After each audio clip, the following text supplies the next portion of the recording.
Hey, this is Console Crapshoot, and if you want to spin a wheel to play a random video game on original hardware, then that's what this is. Carl's console wheel is fuller than ever, and you know I'm dying to get it. Come on, Neo Geo. No. I hate the Atari Jaguar so much. All right, I guess that's what we're doing.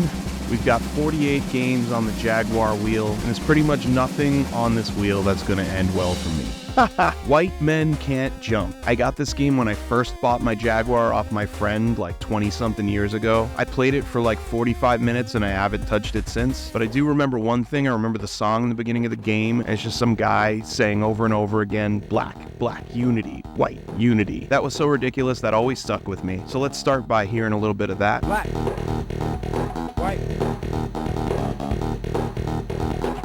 white, unity. And yeah, that's even worse than I remember. The quality of that production is terrible. I don't want to hear this. This is like pollution to my ears, man. So let's start with the obvious. White Men Can't Jump is based off of a movie of the same name. White men can't jump. And this is kind of a mystery. It's like, why have a movie license? Why have a movie tie-in if you're not going to relate it to anything having to do with the movie, other than the fact that it's about street basketball? No characters from the movie are in the game, not even mentioned by name, nothing. You could have called this Jaguar Basketball 2000 and it would have been the same game. The closest thing even remotely resembling movie characters, and still it's not even close to them, is these two like bookie pimp characters. It's pimps! The movie's not great, despite the fact that Woody Harrelson and Wesley Snipes are great. The climax of the movie is where Woody Harrelson finally builds up, through sheer will, the power to dunk on a net that's obviously lowered to like 7 feet for him. So back to the game. Believe it or not, it's way worse than the movie. There's a lot of teams with ridiculous names. There's a lot of characters you can choose from with silly names. I kind of wanted to be these old guys, OG and G-Love, but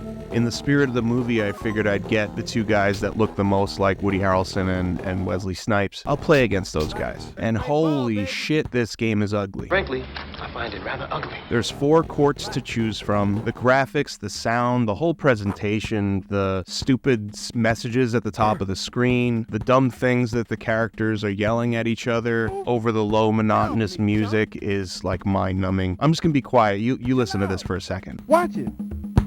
Open. Watch it. I'm open. Oh, open. No. That's pretty much the game. There's like a versus mode and then there's a tournament mode. The tournament mode system and the difficulty is really weird and lopsided. You bet money on games, but the game keeps beating you no matter how easy the team you choose to play. If you start making too much money, it takes forever to actually beat it by design, because that's the only real mode that has any kind of substance in the game, so they make it last. Here, I have the original manual and the team tap for this game. They actually included the team tap with the purchase of this game, I guess to encourage you to get a 4-player game going. And that's good in theory and all, but finding 4 people who want to play Jaguar with you is like finding 4 people who would like to get some synchronized dental work. Side note, funnily enough, the Atari Jaguar shell was actually licensed to dentists for dental equipment. You might still see this at your dentist to this day. And if you do, change dentists. So yeah, this game sucks. Coincidentally, this isn't actually the first time I used White Men Can't Jump clips in my show. I used them in my episode 5, I think it was the Jeopardy episode. All right, I had enough. Let's get to it. What did we think of White Men Can't Jump for the Atari Jaguar?